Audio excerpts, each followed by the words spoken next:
Hi, this is John Harcher. Welcome to a special episode 16 of Left Turn at Albuquerque. We'll be doing our first non-Looney Tunes Blu-ray set here, the brand new Top Cat The Complete Series. It's been restored from the original elements from the 60s, has a ton of bonuses carried over from the DVD set, plus an additional surprise on each episode. We'll go over the history of the show, its previous incarnations on home video, and a rundown of all 30 episodes. It's my favorite animated show, been meaning to do this for a while, and now the new Blu-ray set gives me the perfect excuse. All right, now blur. Top Cat, the most effectual Top Cat, whose intellectual close friends get to call him TC, providing it's with dignity. Top Cat, the indisputable leader of the gang. He's the chief, he's the king, but above everything, he's the most tip-top Top Cat. I mentioned back in the My History with Looney Tunes video back in May that Top Cat was a very late addition to my viewing history. I didn't see all the episodes until I was 39 years old. I think of the show as a missing piece in my childhood for some reason. WNEW in the 70s and 80s just didn't show it all that much. I really don't remember seeing it until USA Network started up with their cartoon shows in the mid-80s that I saw it on a regular basis. But now it's a favorite. So let's do a quick history of Hanna-Barbera to bring us up to speed. The two worked at MGM in the late 30s and came up with a cat and mouse duo that will become the company's mainstays for the better part of 3 decades, Tom and Jerry. They ended up winning 7 Oscars for those cartoons. However, in 1957, the company shut down their animation division and outsourced Tom and Jerry first to Gene Deitch, then to Chuck Jones. Bill and Joe decided to strike out on their own, created their own company, Hanna-Barbera, and got a deal with Columbia, who just ended theirs with UPA. They created Loopy-de-Loop cartoons for the theaters, but also created a show for television, Rough and Ready, which, to be honest, I've never actually seen on TV. In 1958, they came up with their second show, Huckleberry Hound. This one also contained the character who'd go on to be their most popular creation, Yogi Bear. In 1959, they created a third show starring Quick Draw McGraw. Around the same time, they began to come up with the idea for an animated sitcom. They loosely base it on the Honeymooners, but would put a twist on it by setting it in the Stone Age. On September 30th, 1960, the Flintstones debuted on ABC. The network continued to put animation in prime time with the debut of the Bugs Bunny show 2 weeks later. The Flintstones was a major hit, so the network asked the duo if they had anything else in development. Hanna-Barbera showed the suits this picture of a cat in a purple hat and vest. That was all they had, but ABC loved the picture and had them create a series around him. That's how Top Cat was born. Following off their success with the Flintstones, they decided to base the show on another popular sitcom, The Phil Silver Show, also known as Sergeant Bilko. I consider that program one of the 4 pillars that the modern sitcom revolves around. First is, of course, I Love Lucy. Next is The Honeymooners. For third, I put The Danny Thomas Show, also known as Make Room for Daddy. Not only did it deal with a merged family a decade before the Brady Bunch, it also gave birth to what I call the Sheldon Leonard verse, named after the former actor turned producer. This loose shared universe eventually comprised of the Andy Griffith Show, the Dick Van Dyke Show, the Joey Bishop Show, Gomer Pyle, I Spy, a little bit out there, but still, Mayberry RFD. Okay, Sheldon didn't actually produce this one, but still. And honestly, if you want to stretch it, All started with a big bang. in that sense, it's still going to this day. The fourth one is Sergeant Bilko. Not only did it set the standard for the military huckster out to make a quick buck that would continue into shows like McHale's Navy, F Troop, and to some extent MASH, it proved to be a treasure trove of future television stars getting their first exposure. You had Alan Melvin, a.k.a. Sam the Butcher, on the Brady Bunch and the voice of Magilla Gorilla. Billy Sands ended up on McHale's Navy and was the fight promoter in the opening of Rocky. His McHale's Navy co-star, future Commissioner Gordon, Bob Hastings, was also a sometime guest star. Terry Carter, later Colonel Ty on Battlestar Galactica, was a regular. The Mod Squad's Captain Greer, Tig Andrews, made frequent appearances. Joey Ross and Fred Gwynn both appeared here, putting them on producer Nat Hiken's radar to appear on Car 54 in the 60s. Same thing for the future Mrs. Garrett, Charlotte Ray. Grandpa Al Lewis was there too, but I don't have any pictures of him from the show. Larry Tate himself, David White, was on a few times. One of Dick Van Dyke's first appearances was on Sergeant Bilko. And co-star Harvey Lembeck not only went on to pester Frankie and Annette as Eric Von Zipper, his son Michael has had a prolific career on both sides of the camera, having a co-starring role on One Day at a Time and directing multiple episodes of shows like Coach, Major Dad, Everybody Loves Raymond, Mad About You, and Friends. And there's still more people. Just take a look at IMDb to the cast list and you'll be stunned. The Bilko connection was made even stronger by hiring that show's head writer, Barry Blitzer, to be part of the new program's writing staff. Later sitcom writer Harvey Bullock, not to be confused with the Gotham City Detective, also was a part of that circle. But the vast majority of the episodes were written by Ken Platt. As for the cast of characters, they ended up mixing Bilko in with the Dead End Kids, or Bowery Boys, since the show would mostly take place in New York City's fictional Hoagie's Alley. To strengthen the Bilko connection further, they hired Maurice Gosfield, who played Private Doberman on the show, to play Top Cat's right hand, Benny the Bull.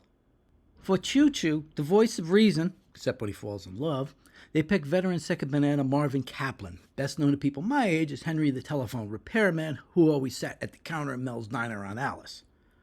For the roles of the ever-hip beatnik spook and the less than stellar intellectual brain, they hired musician Leo DeLion. Did you know he could whistle 2 tunes at once? For the romantic fancy, they got Hanna-Barbera staple John Stevenson, best known as the voice of Mr. Slate on The Flintstone. He decided to do a Cary Grant imitation for the character. Honey, baby doll, what could ever make me leave you? Top Cat, that's what! Or was it Stevenson impersonating Tony Curtis impersonating Cary Grant? Water polo, isn't it terribly dangerous? I'll say I had 2 ponies drowned under me.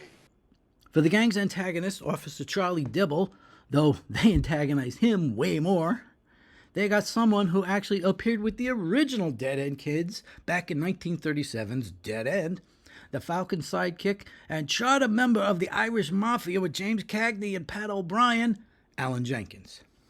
Now, for Top Cat himself, they made a very interesting choice in longtime voice artist and comedian Arnold Stang.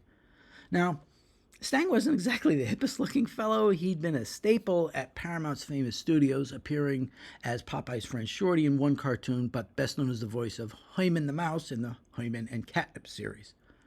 By channeling Phil Silvers, he was able to create a brand new persona that was as cool and smooth and in charge as any character on television before. There were many other actors who provided voices on the show. We'll note them as we do each episode. The show premiered on ABC on September 27, 1961, Wednesdays at 8:30. It ran for 30 episodes, but unlike The Flintstones, it was not renewed for a second season. Hanna-Barbera moved on to developing the Jetsons, but that's another story we'll get into at some point. ABC then aired the show for a couple years on Saturdays before NBC picked up the show for their Saturday morning lineup in 1965. Like Walt Disney before them, Bill and Joe wisely filmed the shows in color. ABC only broadcast in black and white in 1961. That would actually change with the Jetsons the next year. But NBC ran the show in color for the first time.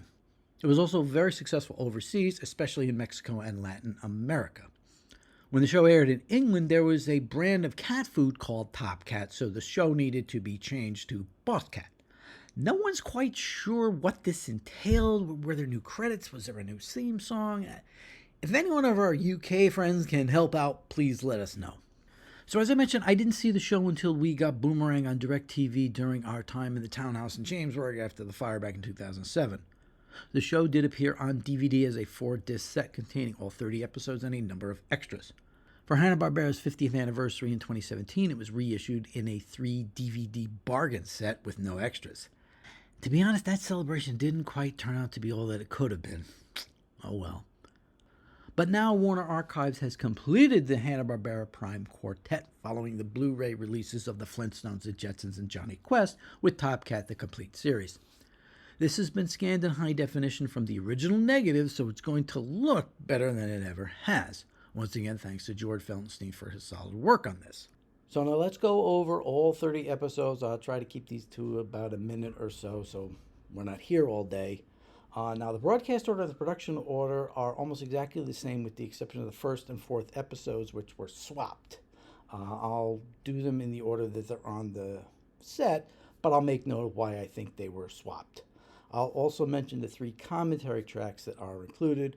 The odd thing is, for some reason, those particular episodes with the commentary track are in standard definition, even though there's an HD version also on it without the commentary track. I mean, wouldn't it have just been as easy to put the commentary track onto the HD remaster? Oh well. Disc 1 has the first 7 episodes. Each episode on the set includes the original opening credit sequence, which includes a sponsored by Kellogg's tag at the end. These were removed from the syndicated versions. Still can't fix the maitre d' in the lunchbox. Oh well. The first episode is Hawaii Here We Come. Benny wins a trip to Hawaii and the gang stows away in his trunk, but Officer Dibble is hot on their trail. There's also a counterfeiter and some fake money thrown in for good measure. This is a very odd choice for our first episode. We really don't know the characters or their situations, and before you know it, they're off to Hawaii. Now, Hanna-Barbera staple Don Messick, the voice of Boo Boo and Scooby-Doo, does a few voices in this episode. This is one of the episodes that also has a commentary track included. Next is the Maharaja of Pukeji. The boys find out a rich ruler who gives out rubies is coming to town, so TC comes up with a plan to take his place and get all the fancy treatment at the hotel. Now, there's a very weird thing that happens in this episode. About 5 minutes into the show, it looks fine, just like it did last episode. Now watch this. What the heck just happened? It looked like a bunch of kids came in and took over drawing the show. It's a totally different art style. Very weird. The third episode is All That Jazz. Jazz from Syracuse encroaches on TC's territory, so the two engage in a battle of tricks for control of the neighborhood. I think this is the only episode where Dawes Butler provides voice work, in this case Jazz. Don Messick is his sidekick, Bo. We'll be in a big time. Sure beat Syracuse, Jazz. This one's got kind of a special place for me. This was the last episode I watched on Boomerang at the Townhouse Easter morning in 2008. I used the end credits for my video of our time there. Now, there is an issue with this episode. On the Blu-ray, there's a 15-second piece missing. Here it is from the DVD. All right, you guys, we gotta move fast. Benny, Choo-Choo, get me some mosquito nets. Spook, Fancy, check the airport. Brain? Yeah, I know. Back your bag. Glad you're paying attention. Now, blur, boys, blur. Well, I'll have to see if they give some kind of explanation for it. Supposedly, this is some kind of syndication error or something like that. Now, the fourth episode is sort of the first. The $1 Million Derby was the first episode to air back in 1961. The gang ends up with a horse and tries to make a fortune with him by winning the big race. Honestly, I can see why they decided to air this first. It's a better introduction for all the characters and the general situation. It just works better as an introductory episode. The violin player is up next. Benny is mistaken for a great violinist, so TC sees a path to fortune, but the real one is right under their noses. Now, this is another one I have a specific memory of. In 2008, Boomerang had a show at 4 p.m. called No Undies Monday, highlighting all the cartoon characters who don't wear any pants. This one ran on Memorial Day that year. The Missing Heir has Benny again embroiled in a mix-up. This one about a butler and his dog who thought they did away with their heir to a fortune, leaving them as recipients. Then they try to do away with Benny. This one has the first appearance of a dog named Griswold, who may or may not appear in a later episode. Now, there's also an issue with this episode. There's a strange cropping issue, but nothing like the Looney Tunes Superstars discs. Have a look. It looks like this. Luckily, the exact same footage appears about 15 seconds later, so you move it forward, put in a crossfade. It looks like this. You never know the difference. The last episode on the disc is TC Falls in Love. Top Cat loses his heart to a nurse, voiced by Wilma herself, Jean Vanderpill, who's treating Benny. So he comes up with all kinds of plans to get himself committed with all different sorts of ailments. This one actually aired as part of Boomerang's Christmas episodes last year, thanks to this scene. Deck the hall with boughs of holly. La la la la la la la la la. 'Tis the season to be jolly. La la la la la la. Good. Oh yeah. La la la. On to disc 2, which has the next 8 episodes. A visit from Mother has Benny having to convince his visiting mother, B. Benaderet, Jumping rutabagas. I can't see a thing without my specs. that he's actually the mayor of New York City. And somehow the gang pulls it off. Now, the events in this episode run counter to something Benny says in a later episode. We'll try to make heads or tails of it. This one has the second of the 3 commentary tracks. Naked Town has a bunch of crooks pretending to be producers of the hit show, patterned after the Naked City. You can tell by this gag. This is the city. This is the city. This scene also gives us the show's setting. Would it be all right if we used Hoagie's Alley? Hoagie's Alley is yours. And they end up getting Officer Dibble in on their scheme. Don Messick and John Stevenson do the crooks.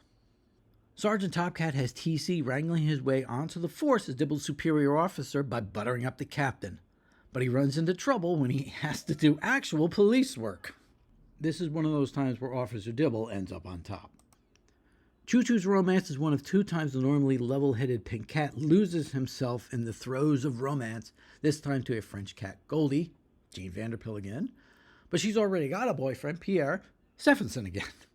It's up to TC to help him win the girl or come to his senses. The Unscratchables has Benny accidentally swallowing the famous Spiffany diamond. Big Gus's gang wants it out of the little blue cat, so it's up to TC and the gang to come to the rescue. The animation with Fifi is really off. She's even talking when the thugs are. Hi, Fifi. We're here. Very strange. Rafleeflees is named after the famous French heist film Rafifi. During a scheme to wrangle some pizza from Officer Dibble's cousin, voiced by Mayberry's Otis himself, Hal Smith, You're Pedro? Yeah, short for Patrick. the gang crosses paths with a notorious jewel thief and has to return one Benny mistakenly took from the museum. The famous food critic Dunkel Heinberger is patterned after famous food critic Duncan Hines, and you thought it was just cake mix. This one also has a couple of guest stars making a surprise appearance in the museum. The tycoon has Benny become the beneficiary of a $1 million check while pretending to be a beggar. TC then goes to town before wrongly thinking the check was for 25 cents. This episode has a number of guest voices: Jean Vanderpill, character actors Herb Vergren Hey, you top cat, I was just thinking about you. and Herschel Bernardi, Where's the $10 you owe me, top cat? and a certain well-known actor gets name dropped, showing one of the things he was later known for was actually around a long time ago. Marlin? You know Marlin? Do I know Marlin? Why, I knew him when you could understand what he was saying. The last one on disc 2 is The Long Hot Winter. TC and the gang find a way to stay at Dibble's apartment all winter, driving the policeman up a wall. This is notably the first episode of Top Cat I saw on Boomerang, and has become a tradition in our house to watch it somewhere around December 14th or 15th at 7 p.m. But I think my real first episode is a different one. More on that in a bit. On to disc 3, which has 8 episodes. The case of the absent anteater is pretty straightforward. The gang ends up with a missing anteater, then have to rescue him from the pound when he's mistaken for a dog. Now take note of the name they give the anteater. It'll be important for our last segment. He is obviously a Durante hound. It's no use, Jimmy. You gotta go home. TC Minds the Baby is about as close to a very special episode of Top Cat as you'll get. A baby is left on their doorstep, so after trying to find the little tyke a home, they decide to adopt them themselves. Jean Vanderpill tries out her Pebbles voice a year or so before she showed up on the Flintstones. There's a bit of confusion in the writing. When TC wonders why don't they just drop him off at the orphanage, Benny says, Yeah, but I was an orphan once.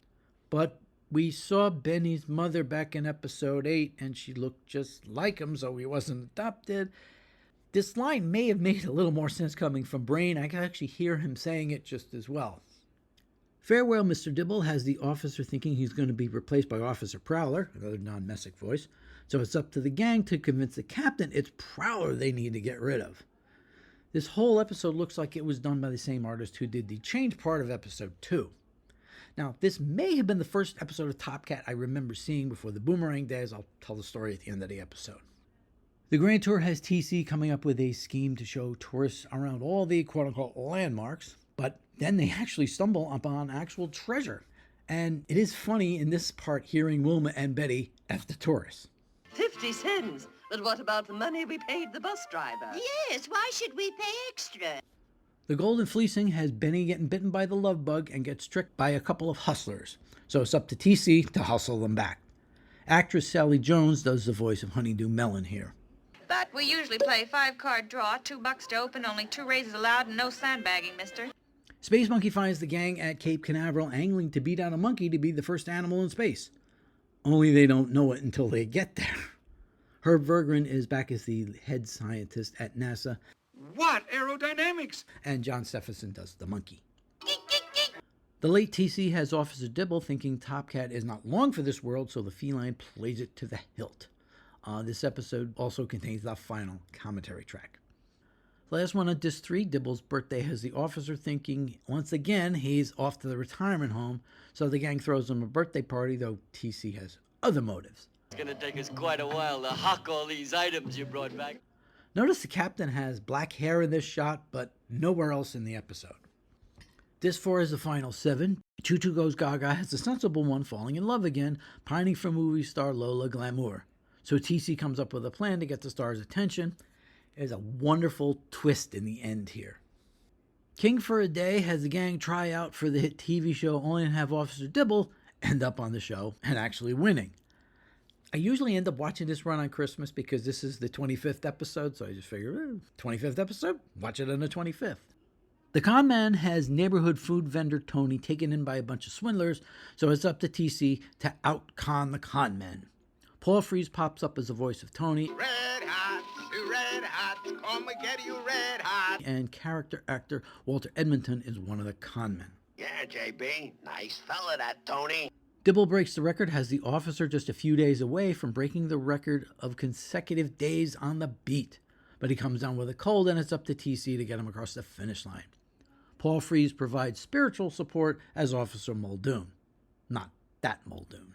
What are you doing in bed, Charlie Dibble? Dibble sings again, has TC trying to get the officer on TV to show off his singing skills, but trouble always ends up showing up instead. There's a wonderful little bit at the end about different types of TV shows these people are imagining. Shows things haven't changed all that much. Griswold may or may not feature the return of the dog from the missing heir. This time he's attached to the police force under Dibble's care, but the gang sets out to drive him a little nuts. The final episode is Dibble's Double, featuring Don Messick as the voice of Criminal Alley actor who ends up impersonating Dibble to steal art from a museum, and it's up to the gang to clear his name. Now on home video, the end of the episode also contains a full list of credits for all the people who worked on the show. The reason is they only have one set of end credits that they could do in high definition in 35 millimeter. So that's why you see the exact same end credits on the end of every episode. So those are all the main episodes. Let's go over the extras. These are all contained on disc 4. Like I said earlier, they were all carried over from the complete DVD collection. First are 2 documentaries, Back to Hoagie's Alley about the history of the show, and Cool Cats, where Earl Kress talks to Marvin Kaplan, Leo DeLion, and head writer Barry Blitzer about their memories of the show. Next is a side-by-side storyboard for The Missing Heir. They have about 20 minutes of storyboards, including one section that was changed for the final version. In a similar vein, a whole boatload of promotional images and bottle sheets for all characters, except poor Spook, are included in a nearly 7-minute montage. Finally, they include 2 vintage commercials for cornflakes, one with Officer Dibble and one with Fancy. The last extra is the full end title sequence complete with Kellogg's tag. However, it doesn't feature any credits. As I said, George mentioned on the Extras podcast, they only have one complete title sequence in color available, which is why you see the same people over and over again. Like, for example, Paul Frees is on the bottom of the episode, but he only did voices in a couple of shows towards the end of the series. Now, I did some playing around and tacked the Kellogg sign back onto the end credits. Here's what it would have looked like.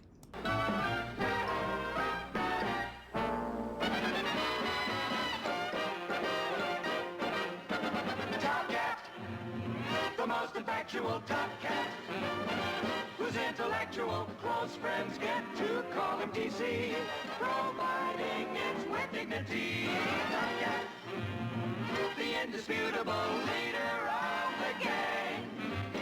overall for the set, a solid job, but there are a few issues that probably should have been caught before the set came out. The missing 15 seconds in episode 3 and that weird cropping thing in episode 6, those really should have been fixed before release. Now, Top Cat did end up having a life beyond his one season in prime and his time on Saturday mornings. The gang appeared in the all-star Hanna-Barbera special Yogi's Ark Lark from the 1972 ABC Saturday Morning Special with Don Messick doing TC. They didn't make the Yogi's gang cut, however. Come to think of it, they weren't on Laugh Olympics either. But TC did show up in the mid-80s Hanna-Barbera all-star show Yogi's Treasure Hunt as the man at HQ sending the gang on their missions. Arnold Stang returned for this, as well as one of the full-length movies Hanna-Barbera did for television in the late 80s, Top Cat and the Beverly Hills Cats. All the surviving cast members returned for that one as well. Now, Maurice Gosfield passed away in 1964, so Avery Schreiber came in and did a capable Benny. Alan Jenkins had passed away in 1971, so John Sefferson did Officer Dibble. But they still weren't done. In 2011, the film Top Cat hit movie screens internationally. It was a typical animated film, kind of rare these days. When it hit U.S. shores, Rob Schneider pitched in with the voice of the bad guy. Danny Trejo was also involved in doing some voiceover on this as well. To be honest, I wasn't too thrilled with it. However, it was a huge hit in Mexico, so in 2015, many of the same people made a CGI sequel, Top Cat Begins, about the gang's origins. Now, this was really good. They relied a lot on the old TV show for hints and clues and got the characters down to the point where we could see them as the ones from the TV show. And now we have the complete series. Okay, now here's the story about the first time I really remember seeing an episode of Top Cat. I told the story back in the History of Looney Tunes episode that I had this kitty book with all the Hanna-Barbera characters on the back cover. You know, you had Yogi, you had Huck, you had Miguel Gorilla, and all of them. And down in the corner, there was TC and Benny. And somehow I knew it was TC and Benny, but I never watched the show. WNEW just did not show the show all that often. I've been checking on the internet, and I found like April 1972 it was on at 4:30 in the afternoon. But, you know, I just wasn't watching it at that point. So I'm just going to say this is like the summer of 1980. I'm over at my buddy David's house around 2 in the afternoon, let's say. We have Channel 5 on, and Top Cat starts up. His mom, Ellie, is passing by. All of a sudden, she looks on TV, and she's, oh, Top Cat's on. Carla, Top Cat's on. So his older sister comes downstairs. She was a teenager at that point. She'd been my babysitter and everything. And the three of them start watching the show, and they start singing along with the opening theme song. And I was just like totally perplexed. I'm like, how do you know this? I never saw this. How do you know the words at all? Yeah.